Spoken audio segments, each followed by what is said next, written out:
Good morning once again. We're in another week of our 2020 quarantine level activities here at the Central Church of Christ, and sadly all over the country and the world. But I've heard on the news recently that we may be reaching the peak, so hopefully in the next few weeks everything will start getting back to normal. Today we're going to do the third lesson that's related out of the same main passage, which is John 14:6, where Jesus said to his disciples, "I am the way, the truth, and the life. No one comes to the Father except through me." We kind of did them out of order. We first did Jesus as the life, and we did then last week Jesus as the way for our lives. This week we're going to talk about Jesus being our truth, or the truth, because he is the truth. He is, in every ultimate sense, the truth of all things. When he was on trial, Pilate, the governor that was putting him on trial, asked a very profound question. In John 18, verse 37 and 38, while questioning Jesus, he asked him if he was a king, and he said, "Rightly you say that I am a king. For this cause I was born, and for this cause I've come into the world, that I should bear witness to the truth. Everyone who is of the truth will hear my voice." But then Pilate, who was very worldly man, very steeped in the Roman Greek philosophy and culture of his time, which is the bedrock of much of our culture today too, said then to him, "What is truth?" And although he did go on to say that he found no guilt in this man, he found no fault in him, depending on your translation, he obviously didn't feel strongly enough about the truth Jesus was speaking in order to try to save him very strongly, and eventually did, after a couple of statements about wanting him not to be put to death, go through with what the Jews wanted. But that question he asked, what is truth, is at the root of what it means to be a human being, to be mortal, but to have a taste of what there is beyond this world. You know, none of us naturally, I think, are able to comprehend the full, both the potentials of our human nature and the limitations of our human nature. You know, we're always surprised by deaths in our lives, for example. And I think one of the reasons is, even though we all know it's coming, we all are surprised at some point in our lives by it. I think one of the reasons is because, of course, we're not going to turn there, but of course, if we go to the first couple of chapters of Revelation, we know that God originally created us for immortality, for eternal life with him in a paradise. But then we threw that away through our sin. And so there's a part of us, I think, this is not specifically a statement of the scriptures, but I believe the scriptures do imply that there is a part of us that is always longing for a deeper truth, a greater meaning, a different type of life and way and truth, as Jesus said here, is in him, than we find in the world around us. And that is the answer to that longing, that urge, the big questions of life. The true answer is Jesus, the truth of God. He is the answer to that question. He's truth with a capital T. Now, this is too deep of a concept to explore fully, even in a full-length lesson, let alone one of these relatively brief video lessons for our home worship services during this time of quarantine. But hopefully we can scratch the surface of a couple of the major ways in which Jesus is the truth. And he is the truth in the biggest sense of the word, being the Son of God and the Creator along with God the Father and God the Spirit. We've read each of these video lessons so far, but I want to read it again. In John chapter 1, starting in verse 1, we're having described to us Jesus and his activity in creation as the Son of God, although there he's specifically called the Word is his title in the first part of John chapter 1 there. In the beginning was the Word, and the Word was with God, and the Word was God. He was in the beginning with God. All things were made or created through him, and without him nothing was made that was made. And then in him was life, and the life was the light of men. And that life we've already discussed. Jesus is the way, the truth, and the life. We've discussed how now he is our truth. And a little bit later in John 1, but now verse 14 it says, "And that word became flesh and dwelt among us," or as one of us, "and we beheld his glory, the glory as of the only begotten of the Father, full of grace and truth. And that was what made Jesus different. All of us, to some degree or another, unless we have become severely psychologically damaged, like truth better than lies. There are such things as pathological liars or people who are delusional and can no longer recognize the truth. But other than those relatively small subsect of our society, we mostly do desire truth, at least when people are communicating with us. We all get angry when we find out someone has lied to us. We all feel betrayed. When we find out it's not so much a lie, but they were mistaken too, it doesn't take away the hurt, it just transfers it back another level. Now we're mad at whoever lied to them. That's a natural reaction because we all, somewhere deep inside, prefer the truth. But it's become twisted by the sin in our lives. We prefer the truth for us, for our selfish needs and desires, but we don't always prefer the truth to be given from us to others. If we are having a particularly difficult time, oftentimes we just say, I'm fine, when people ask us how we're doing. When someone asks us how they look in a particular outfit or how a new hairstyle looks on them, we always say something positive, unless we're just mean people, rather than if it does happen to not look so good, we generally don't say that. We have gotten comfortable with a certain lack of truth coming from ourselves, while we still desire a full truth from just about everyone around us. And then it says a little bit later in John 1, verse 17, grace and truth came through Jesus Christ.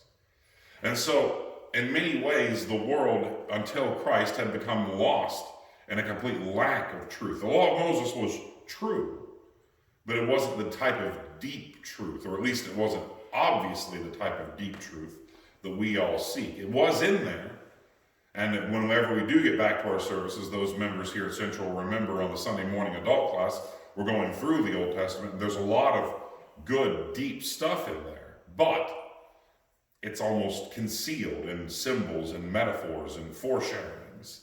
And you have to have a good understanding of the New Testament to really grasp fully the Old Law. And so, of course, the people reading it in their own lifetimes, when it applied, they didn't get it fully. They didn't really understand all of the meanings and deeper lessons that could have been there. But Jesus is the truth. He literally knows all of the secrets of creation.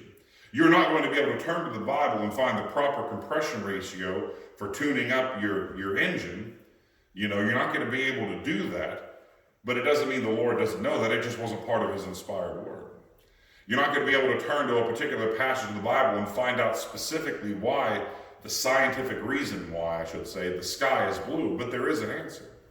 What the Lord is the truth for most of all in our lives. He has all those scientific truths too, but those aren't as important for us individually as what he chose to give us as his truth, which is his word. He gave us the most important truths of him, the most important message he had to give us in the words of his gospel, the New Testament. And he gives us that truth for our lives. Again, one we've quoted fairly often in these video lessons, but again, they're all interrelated as Jesus put them all together in one sentence in John 14:6. So one of the other places we've turned to a couple of other times is John chapter 8, verses 31 and 32. And in John 8:31 and 32, Jesus said, if you abide in my word, then you are my disciples truly, and you shall know the truth, and the truth shall make you free. But notice, in order to have that truth that is, in essence, him and all that he has to offer us, the way we get it is by abiding, by living as faithfully obedient to his word. He even said it over in his great prayer in John 17:17 to the Father, when he said, sanctify them, or set them apart, save them, make them my special people. That's what the word sanctify means. Sanctify them by your truth. Your word is the truth. But he wants us to make that choice. He wants us to see the world for what it is, full of sin and lies and confusion and problems. And he wants us to choose his truth over the world. Several times in the scriptures, but especially Romans chapter 1 and chapter 2, and some in chapter 3, whenever the Bible discusses where sin and how much sin in the world there is came from, It discusses how we suppress the truth in favor of lies. I said a few moments ago that when we have something given to us, we want it to be the truth. But oftentimes people in power or people trying to influence others, they don't want to give the truth because it frees people. We just saw a moment ago in John 8, the truth, at least the truth of Jesus' gospel, can truly make men and women free from their sin, from their burdens, from the problems in their lives. Well, over in Romans chapter 1, we're not going to read the whole section, but when you have time, sit down and start at about verse 16 and go through about Romans 3:23 and see how in-depth the discussion of the source of sin is, and how the whole point of that section is to prove that all people are lost and in need of sin, Jew, Gentile, anyone. Like the summary verse of Romans 3:23 says, "For all have sinned and fallen short of the glory of God." But for our purposes to talk about the source of sin, or the way sin became the controlling factor in our lives, in Romans 1:18, "For the wrath of God is revealed from heaven against all ungodliness and unrighteousness of men who," here's the key phrase, "have suppressed the truth in their unrighteousness." And he goes on and discusses that for a bit, and he says again in verse 25 of Romans 1, "Who exchanged the truth of God for a lie, and worshiped and served the created things rather than the Creator, who is blessed forever. Amen." And so that is ultimately the choice that everyone who is not right with God through Jesus Christ has made. We may not have literally bowed the knee to an idol carved from stone, but we have made something else the main thing in our life, something else the main factor in our life. Like Jesus said in Matthew 6:33, "Seek ye first," or as most important, "the kingdom of God and his righteousness, and then all the other things of life that you need shall be added unto you." This is the pattern we must follow, or we have become de facto idol worshippers, if not literally ones who worship a stone idol. A little bit later in that same section of Romans, but now in chapter 2, he said in verse 2 of chapter 2, "We know that the judgment of God is of the truth against those who practice such things," referring back to all the sins he mentioned in the previous chapter that came from suppressing the truth. And again in verses 6 through 8 of Romans 2, he said, "He will render to each one according to his deeds," or actions, "eternal life for those who by patient continuance in doing good seek for his glory, honor, and immortality. But to those who are self-seeking rather than God-seeking, and who do not obey the truth, but obey unrighteousness, he will give them indignation and wrath."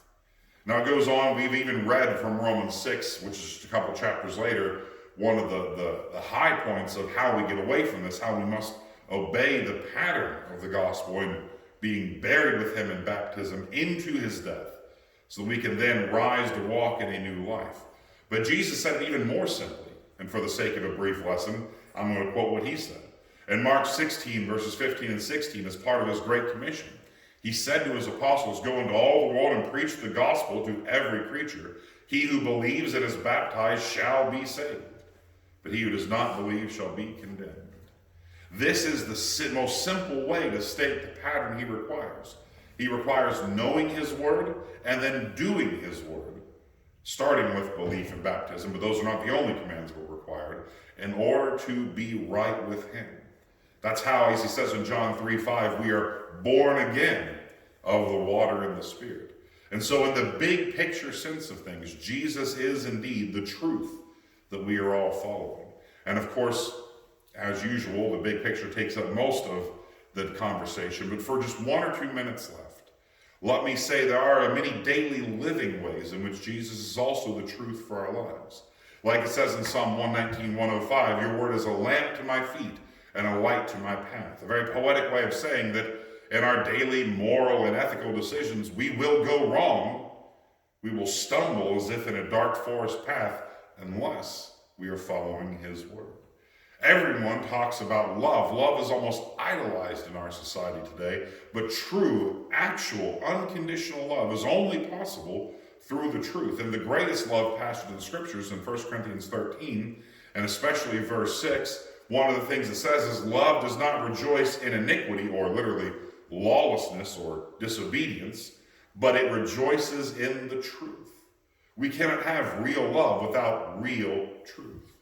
This will make us enemies from time to time. In Galatians 4:16, Paul specifically said, "Have I therefore become your enemy because I tell you the truth?" And like I said, we don't always want the truth to be out there. We have a desire for people to tell us truth when we think they're hiding something. But sometimes hard truths make people run and be afraid and not want to listen to them. But through the Lord, as it says in Ephesians 4:15, speaking the truth in love, we can grow up into all things. So to be able to handle all things in Him who is the head, who is Christ Jesus. And so we must accept the truth of the gospel. We must actually live it in our lives. One final verse for us today, 1 Timothy 3:15, where Paul said while he was writing that book, "If I am delayed, I am writing so that you may know how you ought to conduct yourself in the household of God, which is the church of the living God, the pillar and ground of the truth." And so we have this responsibility as His disciples, as His Christians, His church, that we must always be supporters and upholders of the truth in our lives. As it's again, Ephesians 4:15 said, we must always speak the truth in love. And so today, as we close out our very brief 3 lessons on John 14:6, Jesus said, "I am the way, the truth, and the life. No one can come to the Father except through me." Jesus truly is the way. Jesus truly is the life. But for today especially, Jesus truly is the truth. If you are ever concerned with the confusion and misunderstandings and problems in the world, if you're ever worried about the questions, the big questions of life, why am I here? What is the purpose? Why do things happen the way they happen? Jesus is the true answer. And if you need us, we're here to help you at the Central Church of Christ in Columbia, Kentucky. Thank you for listening.